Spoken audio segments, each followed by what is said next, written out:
Olá, pessoal, tudo bem com vocês?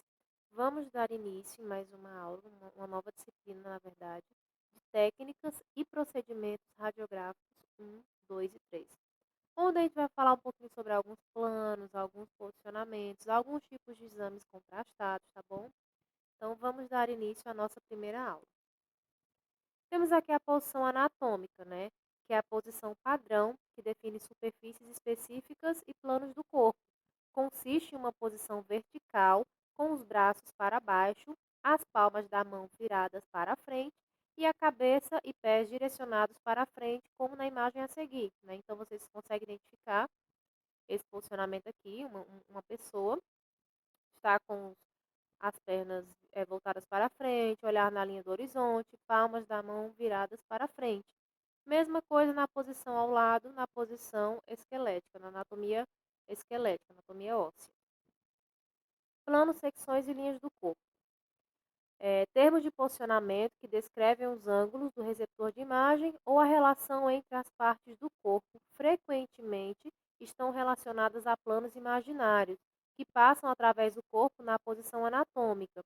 O estudo da tomografia, da ressonância magnética e da ultrassonografia enfatiza a anatomia seccional, que também envolve os planos primários do corpo e as secções, como descrito sequencialmente.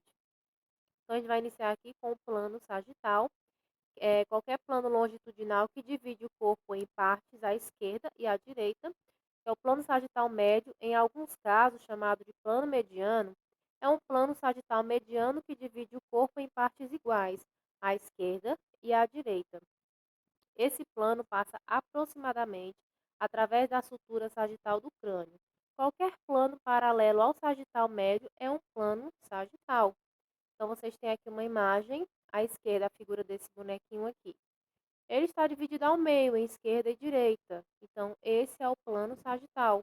À direita, vocês podem identificar uma imagem de uma ressonância também no plano sagital. Plano coronal. Um plano coronal é um plano longitudinal que divide o corpo em partes posteriores e anteriores.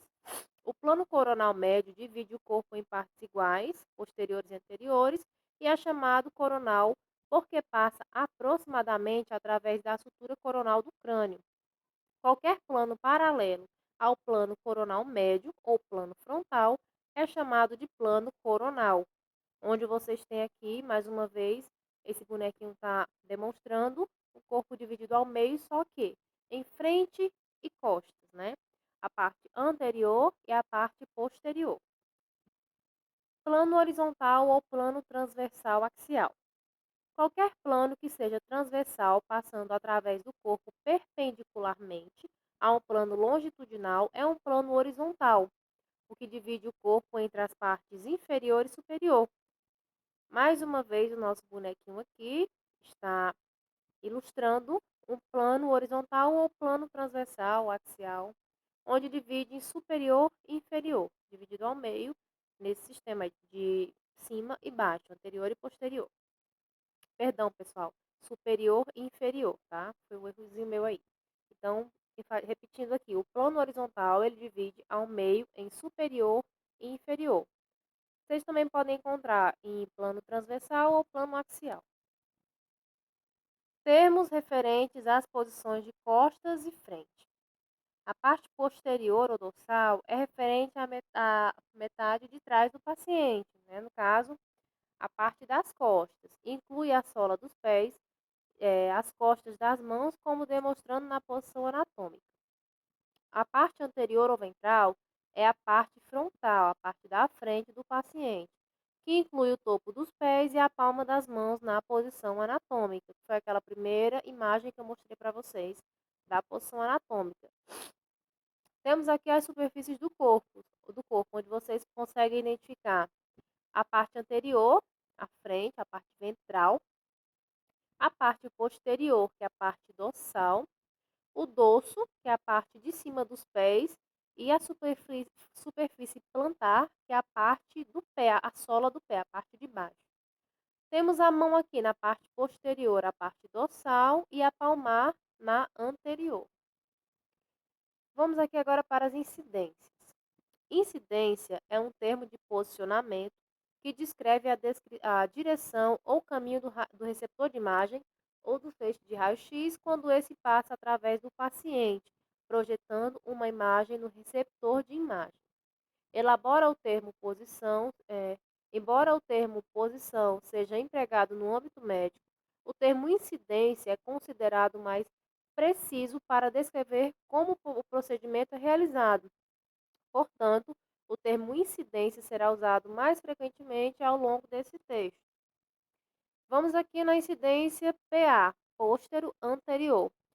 Pessoal, para vocês identificarem melhor, para ficar fácil a compreensão, é a parte que encosta no filme, essa última letrinha, no caso, é PA. O feixe passa pela parte posterior e sai na parte anterior. O receptor de imagem vai captar a imagem da parte anterior, a parte que está próxima ao filme, certo? Já nessa outra imagem aqui, no AP, é o contrário. A parte anterior recebe o feixe de raio-x, os feixes de raio-x, e a parte posterior é que cria a imagem, que forma a imagem. Então, o feixe entra na parte anterior, que é a frente, e sai na parte posterior.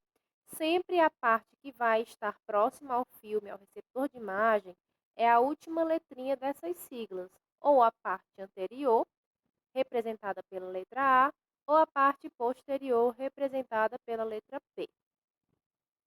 Temos aqui também a incidência AP oblíqua. Uma incidência AP no membro superior ou inferior que estiver em rotação é denominada oblíqua. Pessoal, oblíqua nem é perfil e nem é AP, tá bom? Oblíqua é uma leve angulação, geralmente em torno de 35, 40 graus, 45, varia um pouquinho mais, é mais aproximadamente isso. Ele não chega a ser um perfil, tá? É uma leve rotação que oblíqua esse membro. As incidências médio-lateral e lateromedial é uma posição de lado, certo? Uma incidência lateral é definida pelo caminho do receptor de imagem. A incidência médio-lateral e a incidência lateromedial.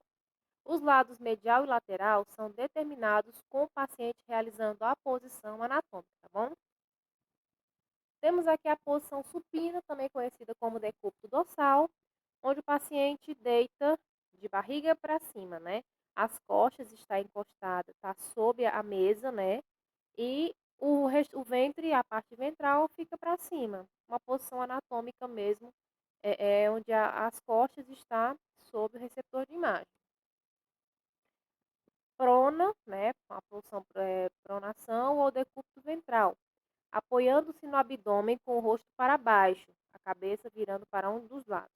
Essa é a posição decúbito ventral, ou prona deitado, tá? É onde o paciente fica, no popular, de barriga para baixo. Temos a ereto ou ortortase, que é a posição ventral de pé ou sentado, né? Ereto. Posição de Trendelenburg, que é uma posição recumbente com o corpo inclinado, com a cabeça mais baixa que os pés, tá?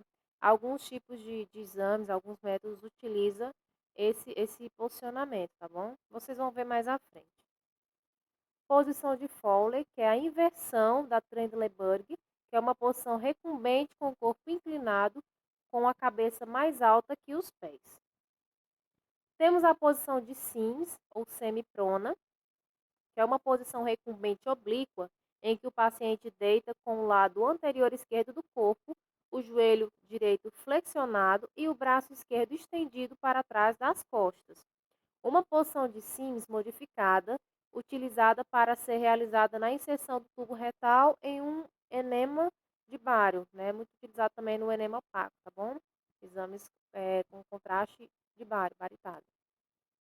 Posição litotômica, conhecida também como posição ginecológica, que é uma posição recumbente supina, né, com os joelhos e quadril flexionados, coxas separadas e rotacionadas externamente, apoiando nos suportes para os tornozelos.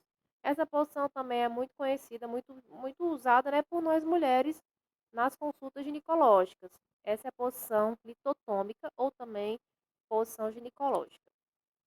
Bom, pessoal, vamos finalizando aqui nossa primeira aula.